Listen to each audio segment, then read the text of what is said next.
ಆ ಒಳ್ಳೆಯದು ಮತ್ತು ಕೆಟ್ಟದ ಉಂಟು ಮಾಡುವ ಮರದನ್ನ ತಿನ್ನುತ್ತಾರೆ. ಆಗ ಇವರು ದೇವರ ಆಜ್ಞೆ ಇರುತ್ತೆ, ನೀವು ಇದನ್ನ ಮಾತ್ರ ತಿನ್ಬೇಡ ಅಂತ ಹೇಳಿರ್ತಾನೆ, ಆದ್ರೆ ಅವ್ರು ಅದನ್ನೇ ತಿನ್ಬಿಡ್ತಾರೆ. ಮನುಷ್ಯರು ಅಷ್ಟಿದೆ, ಈ ಕೆಲಸ ಮಾಡ್ಬೇಡ ಅಂತ ಹೇಳಿರ್ತಾರೆ, ಅದನ್ನೇ ಮಾಡ್ಬಿಡ್ತಾರೆ. ಇದು ಮಾಡು ಅಂತ ಹೇಳೋ ಇದ್ ಕೆಲಸಗಳು ಅನೇಕ ನಾವು ಮಾಡದೆ ಬಿಟ್ಬಿಡ್ತೀವಿ. ಇದೆಲ್ಲ ಗುಣ ಸ್ವಭಾವ ಮನುಷ್ಯರಲ್ಲಿ ಆದಾಮನ ಕಾಲದಿಂದಲೂ ಕೂಡ ಈಗ ನಮ್ಮಲ್ಲೂ ಕೂಡ ಬರ್ತಾನೆ ಇದ್ದಾರೆ. ಯಾವಾಗ ಇವ್ರು ತಿಂತಾರೋ ಅವಾಗ ದೇವ್ರ ಆಜ್ಞೆನ ಮೀರ್ದಂಗ ಆಗುತ್ತೆ. ಹಂಗಾಗಿ ದೇವ್ರು ಇವ್ರನ್ನ ಆ ತೋಟದಿಂದ ಹೊರಗಡೆ ಕಳಿಸ್ಬಿಡ್ತಾನೆ. ಈಗ ಇನ್ ಮುಂದೆ ನಿಮ್ಮನ್ನ ಹೆಂಗೋ ತೋಟದಲ್ಲಿ ಹಾಗೆ ತಿನ್ಕೊಂಡು ಮಜಾ ಮಾಡ್ಕೊಂಡು ಇರ್ಬೋದಾಗಿತ್ತು ಅಂತ ದೇವ್ರು ಬಿಟ್ಟಿರ್ತಾನೆ. ಆದ್ರೆ ಈ ತೋಟದೊಳಗಡೆ ಈ ಮನುಷ್ಯಂಗೆ ಏನೇನ್ ಬೇಕೋ ಎಲ್ಲಾ ಮರದ ಹಣ್ಣುಗಳನ್ನು ಕೂಡ ದೇವ್ರು ಕೊಟ್ಟಿದ್ದ. ಹಂಗಾಗಿ ಸ್ಟಾರ್ಟಿಂಗ್ ಮನುಷ್ಯರೆಲ್ಲ ವೆಜ್ ಊಟನೇ ತಿನ್ಕೊಂಡು ಬದುಕ್ತಾ ಇದ್ರು. ಆಗ ಇವರು ತಿಂದ ದೇವ್ರು ಯಾವಾಗ ಈ ತೋಟದಿಂದ ಇವ್ರನ್ನ ಹೊರಗೆ ಹಾಕ್ತಾನೋ ಆಗ ದೇವ್ರು ಇವ್ರು ಮೂವರ್ಗೂ ಕೂಡ ಒಂದೊಂದು ಶಾಪನ ಕೊಟ್ಬಿಡ್ತಾನೆ.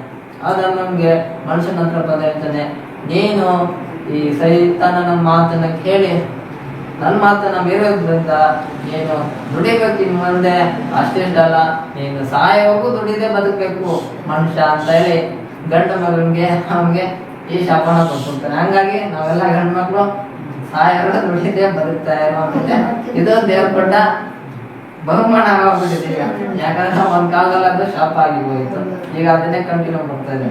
ಆಮೇಲೆ ದೇವ್ರು ಕೇಳ್ತಾನೆ, ಆಮೇಲೆ ದೇವ್ರು ಹುಡುಗಿ ಹತ್ರ ಬಂದು ಕೇಳ್ತಾನೆ, ನಿನಗೆ ಯಾಕೆ ನಾನು ಆಜ್ಞೆ ಮಾಡಿರ್ಲಿಲ್ವಾ ಈ ಮರದನ್ನ ತಿನ್ಬೇಡ ಅಂತ ಹೇಳಿದಾಗ ಅವಳು ಹೇಳ್ತಾಳೆ, ಯಾವ ನನ್ನ ವಂಚಿಸ್ಬಿಡ್ತು, ಹಾಗಾಗಿ ಯಾವ ಮಾತಿಗೆ ನಾ ತಿನ್ಬಿಟ್ಟೆ ಅಂತ ಹೇಳ್ತಾಳೆ. ಆದ್ರೆ ಕ್ಷಮೆ ಮಾತ್ರ ಈ ಮನುಷ್ಯರಿಬ್ರು ಹೇಳಲ್ಲ.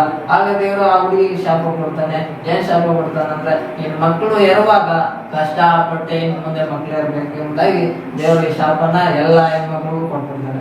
ಅಲ್ಲಿಂದ ಇಲ್ಲಿವರೆಗೂ ಅದೇ ಶಾಪದ ವಿಷಯಗಳೇ ಈಗ ಎಲ್ಲಾ ಹೆಣ್ಮಕ್ಳಲ್ಲೂ ಕೂಡ ನೆರವೇರ್ತಾನೆ ಇರುತ್ತೆ.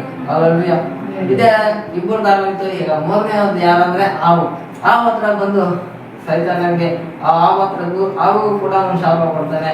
ನೀನು ಮಾತಾಡೋ ಶಕ್ತಿ ನೀನು ಕೊಟ್ಟಿರೋದ್ರಿಂದ ಇವ್ರನ್ನೆಲ್ಲ ವಂಚಿಸ್ಬಿಟ್ಟಲ್ಲ, ಇವ್ರಿಗೆಲ್ಲ ಮಾತಾಡಿ ನೀನು ಈ ತರ ನನ್ನಿಂದ ದೂರ ಮಾಡ್ಬಿಟ್ಟಲ್ಲ ಅಂತ ಹೇಳಿ ಇನ್ ಮುಂದೆ ನೀನ್ ಮಾತಾಡಲೇಬೇಡ ಅಂತ ಹೇಳಿ ಇವ್ರ ಶಾಪ ಕೊಟ್ಬಿಡ್ತಾನೆ.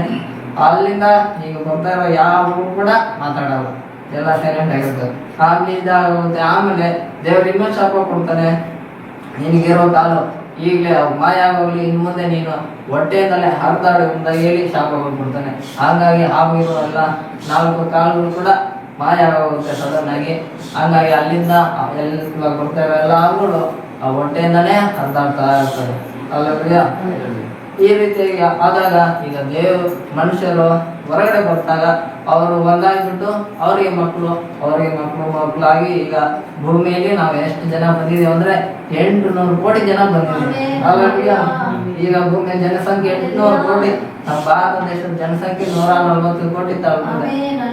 ಆದ್ರೆ ದೇವರು ಸೃಷ್ಟಿ ಮಾಡಿದ ಒಬ್ಬ ಮನುಷ್ಯ ಸ್ಟಾರ್ಟಿಂಗ್ ಒಬ್ಬನಿಂದ ಈಗ ಎಷ್ಟು ಜನ ಬಂದಿದೆ, ಇಷ್ಟು ಜನಕ್ಕೂ ಕೂಡ ಈಗ ನಮ್ಗೆ ಮರಣ ಅನ್ನೋದು ಬಂದಿದ್ದು ಈ ಮೊದಲನೇ ಮನುಷ್ಯ ಈ ಆದಾಮ ಅವ್ವಳ ಇವರಿಂದಲೇ. ಯಾವಾಗ ದೇವ್ರಿಗೆ ಅಭಿದ್ಯರಾಗಿ ನಡೆದ್ರು, ದೇವ್ರ ಮಾತು ಮೀರಿದ್ರು, ಅಲ್ಲಿಂದ ಮನುಷ್ಯನಿಗೆ ಮರಣ ಅನ್ನೋದು ಭೂಮಿಯಲ್ಲಿ ತಪ್ಪಿದಲ್ಲ. ಅಲೆಕ್ಸಾಂಡರ್ ಅವನು ಇಡೀ ಭೂಮಿ